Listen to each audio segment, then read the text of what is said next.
Hi, everybody. My name is Richard Lesperance, and I go by the name of My Man Richard. Welcome to A Better Lifestyle. Today, we're going to talk about business, and I have uh, a successful entrepreneur with me. His name is Edwin Carrion. So he's going to give us some tips concerning business. So please, Edwin, give us a brief resume of who you are in about 2 minutes, and we'll get started. Richard, thank you for having me here. And to everyone listening, good morning, good afternoon, good evening. Thank you for listening. And if that's okay, I'm going to share a little bit about myself. So, my name is Edwin Carrion. I call myself a God made millionaire. And the reason I call myself a God made millionaire is because I'm fulfilled in all areas of my life, relationship, financially, and personally. And with that said, I was born in Quito, Ecuador. I came to the United States at a very young age of 12 years old, and I was raised by a single mother. And coming from a humble home, coming from a very humble beginnings in Ecuador, moving to the United States, I saw the abundance. And when I saw the abundance, I knew that I needed to have abundance in my life. From there on, I accomplished one of my childhood dreams, which was to join the United States Marines. And I did my military service, and I had such an amazing experience. I traveled the world. I got to live in Russia. I got to live in South America, in Central America. So I had one of the best amazing experiences in the military. After I finished my military experience, that's when I started my entrepreneurship journey. Okay. So what are the some of the challenges you've encountered in your journey, and how did you overcome them? I think the biggest challenges that I overcome, before I talk about the challenges, I'll tell you how I overcome my challenges. So I think one of the best ways to overcome challenges and the way that I have done it was embracing those challenges, right? And learning to embrace, learning to accept those things that the cards that were dealt for me. So one of those challenges, I'll tell you, for example, when we talk about business and life, because I always like to put those two together, because I love to have a balance in life, and a lot of entrepreneurs they think you can't have both. You can't have the balance in life, right? So to me, it's all about balancing life and sharing from my experiences. So becoming, understanding and embracing your past is growing up and being raised by a single mother. I never thought I was going to be um, a good father because I didn't know what a father figure was, right? And I didn't know if I was going to be able to have a long marriage because pretty much everybody in my family had been divorced. So to tell you that I just celebrated my 12-year anniversary a couple of weeks ago is a huge accomplishment. Why? Because I embraced that into my life and I make sure that because I come from those and those cars were there for me, I embraced that into my life. And I said, you know what? I'm going to change the history of what's going to happen in my life, what's happening in my family. I'm going to change the story and I'm going to create my own story. The same thing with being coming from humble beginnings, coming from a family that didn't have money at all, and being successful in business. It's knowing that I embrace that part of my life and I continue learning from my mistakes so I could continue moving forward. Challenges along the way was going bankrupt. That was like one of my biggest, I guess, a biggest challenge in that, just kind of overcoming being bankrupt, making so much money and then losing everything and going back to the humble beginnings. So the moment that I embraced that and I realized that I could do it again because I did it once, that's when everything started to change. So overcoming challenges is embracing challenges. I think you have to embrace the person that you are, embrace the cards that were dealt for you, and go from there. Hmm.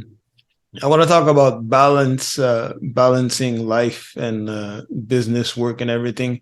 When you started your journey, did you had a family, or it came after? And if you did, how did you manage everything?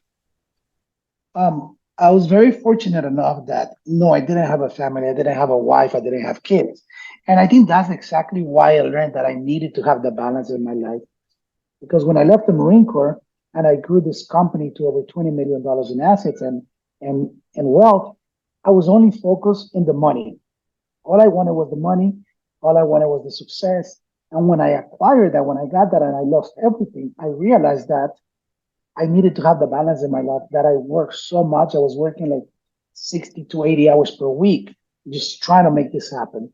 I wasn't taking care of myself personally. I wasn't going to church. I wasn't hanging around with my friends. I wasn't spending time with my family. So the moment that I lost everything, I realized that, wow, I need to have that balance in my life when if something were to happen to me, if I were to lose everything again, I don't think back that I just wasted 5 years of my life just trying to accomplish something. And from that moment on, that's when I said, you know what, I need to live life to the fullest. Let me live my life to the fullest. Let me accomplish all my childhood dreams. Let me focus into the lifestyle that I want to have versus into the money that I want to acquire. Hmm. And how do you balance now that you're successful? How do you balance everything? Balance is, and it took a while. So I got married, I have kids, and I love to work. That's one of the things that I love to do. Right, I don't like working. I love to grow and scale companies, and because having the kids and having the wife, I knew that I needed to dedicate time for them because it's just like business. If I don't dedicate the time to my wife or dedicate the time to my kids, that part of my life is not going to be successful. So I wanted everything in my life to be successful. So I had to learn to set boundaries. And boundaries are very important in life that, my work life, my work balance has to be from X time to X time. And that's it. That's like the moment that I close the door, the moment that I walk out of my office, it's my family time. And the same thing for my wife. I needed to understand that my wife came first before my kids, and I need to dedicate time for her and separate her from my kids. And it's not always together. So making sure that I have quality time for her and set apart like, become habits. Like for example, every Friday we have date night with my wife, and it's always every Friday, 5 p.m. I'm done. And we go out every Friday. It doesn't matter what it is. Go watch a movie, even just to hang out and just drive around. That's the boundaries that we have set for our life. So that's kind of like when you start setting those boundaries, you start setting the lifestyle and start having the balance in life. And to me, my biggest boundary is with myself, which is knowing that from 9 to 5, I call it my free time.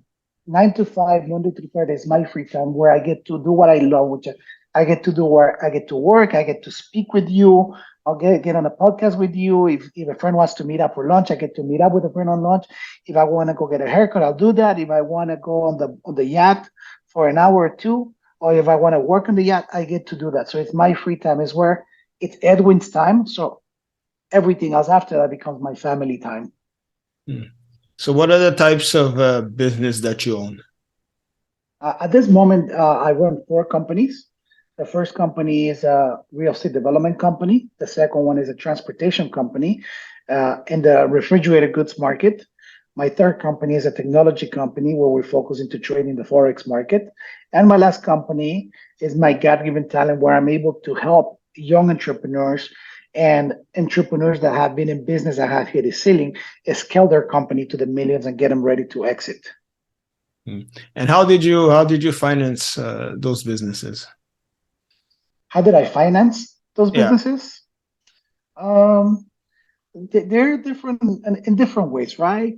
So one of the questions a lot of people ask me is like, do you need to have money to start a business? And I always tell them, no, you don't need to have money to start a business. Uh, because the question is, do you need money to start a business? And the question is, do we need money to start a business? Yes, but do I need to have the money? No. So to answer your question there, my real estate development company, I started that company because I sold another company that I had. But I do some projects without putting any of my capital in it, meaning that I have investors that want to invest with me in order for us to do projects together. On my transportation company, I acquired half of the transportation company. And in order to continue growing and scale that company, we brought in some investors to scale that company. In my business consulting and scaling company, it's self-finance. So that's the way it goes. Okay. And did you have a mentor in the process, and how was that how did that work for you? Yes, I always have mentors in my life and in my business and in everything else. And at one time, I have, more than one mentor at one time. So when I started, I had the worst mentor in life because he was so negative. This was before me, prior to getting out of the Marine Corps. And he's like, hey, don't do this. It's going to be too hard. It's going to be this. Try something else first. So it was super negative to me that I told myself that once I become successful, I was going to mentor people and I was going to help them succeed because anybody could achieve anything in life. And then from there on, I got my public speaking mentor and my business mentor. I got my mentor that helps me with my relationship with God. I have my mentor that helps me, the mentors that are help me with my marriage. So yes, I do have quite a few mentors in my life. Mm. I wanted to talk about like partnership. Sometimes it's in business, some people like to work solo or because they have a hard time with working with people because sometimes when you have two visions and two ways of thinking, it could collide. What's your take on that about partnership? Partnerships are like marriages. So when you start with a business partner, you kind of think of it like you're getting married to them, right? And there are going to be difference of minds because we're all different individuals and we all have our own way of thinking. The best thing that I could say is like in business partners, because I do have business partners in most of my businesses, is that you have to make sure that you set uh, the expectations from the beginning and put them in black and white. When I sold my last company, my real estate development company, the reason I sold that company and I exited that company so early within the first 12 months was because the values and the beliefs weren't there with my business partners and things that we talked about since the beginning, everything changed. So what helped me out a lot was that we did have everything in writing of what the exit strategy was going to be in case things doesn't work out between us. And we exactly did that. And it was super happy. It was a very amicable um, breakaway of the partnership because we had a prenup, if you want to call it that way, since the beginning. Okay. Uh, so what are the some of the biggest lessons you've learned in business? Our biggest lessons I learned in business is that number one, you can accomplish anything you want in life. It just depends how much time and effort you put into something. And as a business owners, a lot of times I see a lot of people that are trying to do too many things at the same time, and that's why they're not growing because they're very dedicating very little at the time. The second thing is that once you understand the process of scaling a company and selling a company, it kind of becomes addicting because it's awesome to have an asset that you could kind of duplicate and just sell versus always having a job. So one of the things that I like to do is instead of building a job for myself, I like to build an asset for myself. And the asset is easy to sell it and scale it and move into something new. Mm. And so how the world changed pretty quickly with technology and everything like business. How does someone stay on top of their game? I think in life, one of the sayings that I love is that you have to improve with time and not change with time. And what happens to a lot of people are just following time and just changing with time. But if you're not improving with time, that's when you start falling back. And when you talk about not only technology, but we talk about when we enter into those moments that we have recession, right? If your business is not recession proof, you're going to suffer when a recession hits. If your business is not up to date with the technology, you're going to be left behind. And when I bought, Okay, can you repeat a little bit because it froze on your side. The okay, internet where, froze, yeah. okay, what part did you not get? What did I left out? Because I was talking, if I'm not mistaken, I was talking about staying on top of your game. Okay, You were talking about recession proof and all that, but after that, I think it cut off. Like, okay. So staying on top means that you have to continuously, always continue improving, learning about what's going on. Try to implement the new technology into your business and figure out if it's going to be the right fit for your business. One of the things that you get left behind is when you're really not getting your business ready for the downturns, getting your business ready for a recession, getting your business ready for this huge explosion of technology, because that could be leveraged into whatever you're doing in order for you to continue growing. Okay. So what are some of the mistakes you've made in your journey? Oh, I made and I continue making a lot of mistakes in my journey, right? I don't think there's never a moment that we stop making mistakes, but some of the biggest mistake was try to do everything on my own. I think that's the biggest one. And there's no way that you could get on the top doing things on your own. Calling myself a self-made millionaire, I think that was one of the biggest mistakes, because again, we're not giving the grace to all the people that help us along the way. And in order to grow a successful business, there's a huge team behind you. The biggest one was trying to think that I know it all. And we have to understand that we don't know everything, that we will always continue learning and continue improving. And last but not least,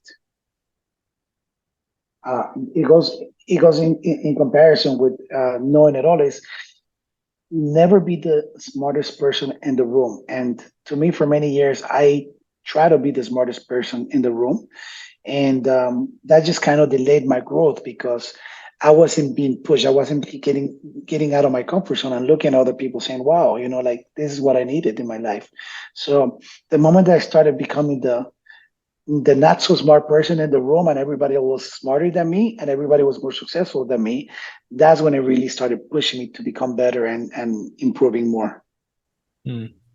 I want to touch on leadership. What makes an effective leader? I think an effective leader, from my point of view, right, is that when when people follow you and they do what you want, when you ask from them, because they like to do it versus than they have to do it. And I think to me that has been one of the key things to being able to have my employees be with me for so many years, because I treat them well, and I'm always continue to stay humble. I always treat them well, and I treat them like everyone should be treated, as a human, as an adult, as a person that has their own intelligence, their own ideas, their own views. And when I started treating that, creating that culture, creating that good team, that good morality, and nowadays is having people that work for me and work with me that share my values and my beliefs. That's what's being a good leader, meaning that it's not always just like a lot of people say, lead from the front. It's not about leading from the front. It's about uh, knowing and understanding that you are the best example. And if you set that example for everyone else, everybody wants to be like you and will do the things that, because they want you to succeed, because they know that you are going to acknowledge them. You are going to praise them for what they're doing for you. Where can people find you on social media or the internet? Yes, you can find me in my website or all my social media channels at edwincarrion.com or edwincarrion78.